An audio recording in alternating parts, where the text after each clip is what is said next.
بسم اللہ الرحمن الرحیم۔ سورۃ البقرہ آیت نمبر 40 پر 1۔ گئے ہفتے میں بھی 40 پر 1 تھا، ایک آیت کا ایک ٹکڑا تھا، اس کے بعد آج ایک آیت کا ایک ٹکڑا ہے اسی آیت کا۔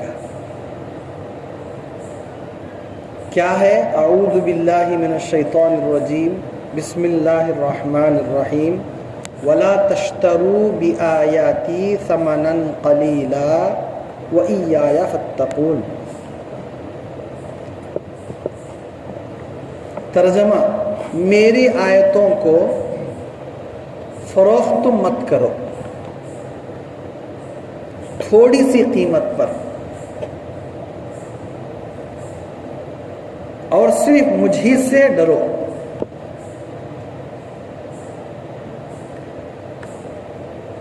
اس آیت کے اندر اللہ بول رہے ہیں میری آیتوں کو بیچو نہ کو، ہماری زبان میں میری آیتوں کو بیچو نہ کو تھوڑی قیمت پر، اور صرف مجھی سے ڈرو۔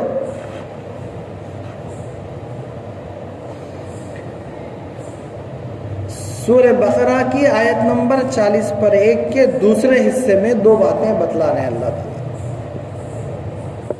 ایک بات تو یہ ہے کہ میری آیتوں کو تھوڑی قیمت پر فروخت مت کرو، دوسری بات اور تم سب کے سب مجھی سے ڈرو، میرے سے ڈرو۔ سورہ بقرہ کی آیت نمبر 40 پر 1 کا یہ دوسرا ٹکڑا ہے، جس میں اللہ تعالیٰ نے بنی اسرائیل سے خطاب کرتے ہوئے فرمایا کہ میری آیتوں کو تھوڑی سی قیمت پر فروخت مت کرو۔ اب اس کا کیا مطلب ہے؟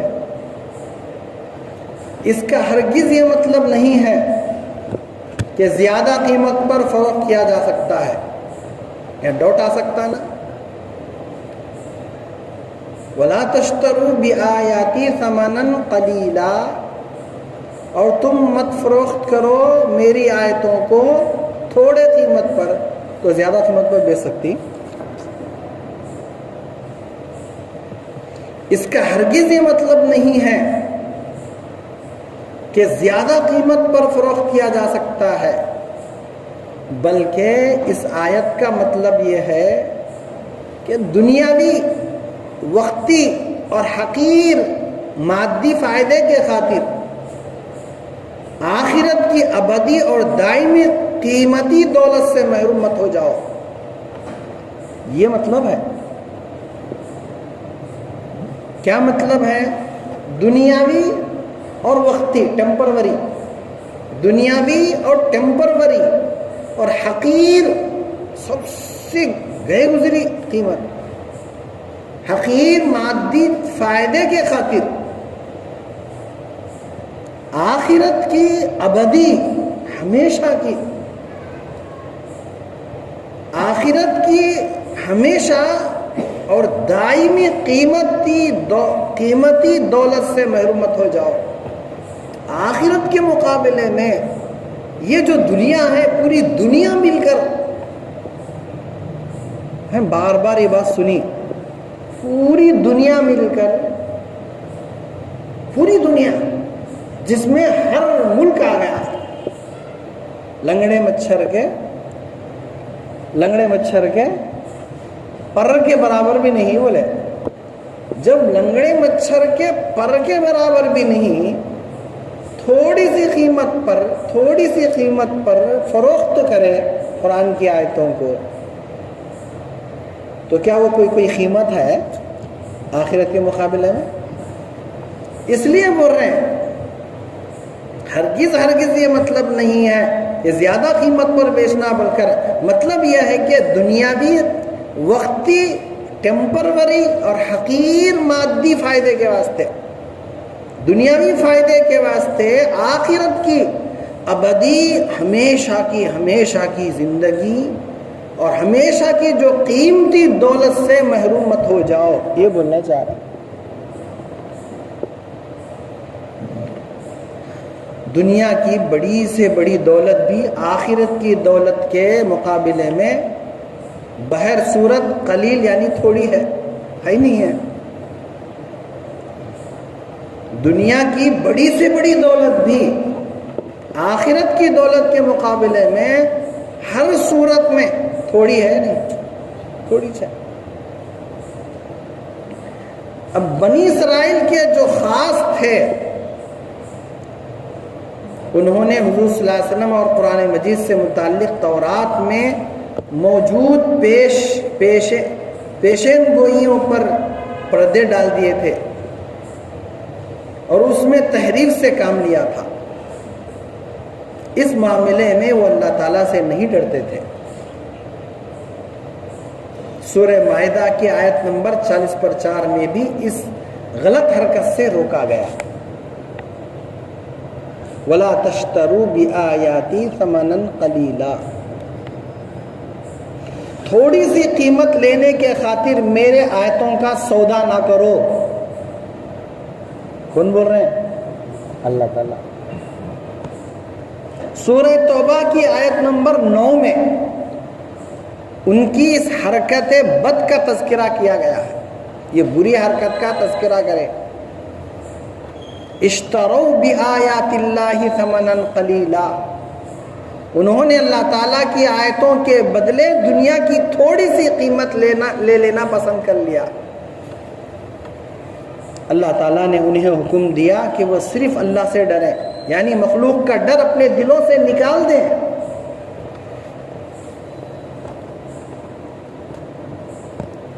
مفسرین نے اس آیت کا ایک مطلب یہ بھی بیان کیا ہے۔ مفسرین بولے تو تفسیر بیان کرنے والے، مفسرین نے اس آیت کا یہ مطلب بھی بیان کیا ہے کہ میری آیات پر ایمان لاؤ اور میرے تمام رسولوں کی تصدیق کرو، اور حقیر دنیا کے چلے جانے کی وجہ سے ایمان سے نہ رکو۔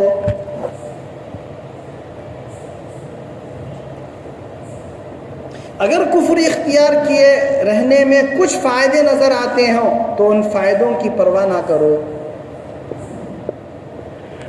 بھئی گئی سو ہفتے میں یہ بات آئی تھی، ایک ایسی کتاب نازل کر رہا ہوں جو کتاب تمہاری پہلے کتابوں کی تصدیق کر رہی، مان رہی، اس کتاب پر تمہیں ایمان لاؤ بولی نا بنی اسرائیل کو، بولے نہ بولے؟ اب یہاں یہ فرما رہے ہیں وَلَا تَشْتَرُوا بِآيَاتِي ثَمَنًا قَلِيلًا وَإِيَّايَ فَارْهَبُونِ۔ اے بنی اسرائیل، تم تھوڑی سی دنیا کے خاطر میرے آیتوں کا انکار نہ کرو۔ تو تھوڑی دنیا کے خاطر، دنیا کے فائدے کے خاطر، مادی چیزوں کے خاطر ایمان سے محروم مت ہو جاؤ، ایمان لے آؤ۔ کس پر ایمان لانا ہے؟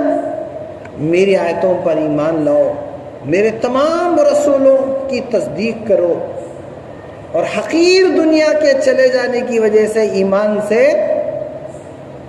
نہ رکو۔ آگے فرماتے ہیں اگر کفر اختیار کیے رہنے میں کچھ فائدے تمہیں نظر آ رہے ہوں تو ان فائدوں کی پرواہ نہ کرو۔ بنی اسرائیل کے خاص لوگ اپنی عوام سے رشوت لیا کرتے تھے۔ بنی اسرائیل کے خاص لوگ عوام سے کیا کرتے تھے؟ رشوت لیتے تھے۔ لنچم، رشوت کس کو بولتے ہیں؟ لنچم، رشوت لیا کرتے تھے، اور ان کی مرضی کے مطابق تورات میں تحریف کرتے تھے، یعنی رد و بدل چینج کرتے تھے۔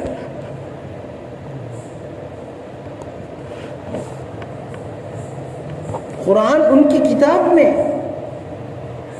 پیسے لے کر چینج کر دیتے تھے۔ اب یہ کتابوں آیتوں کو بیچا سرکا نہیں بیچا سرکا؟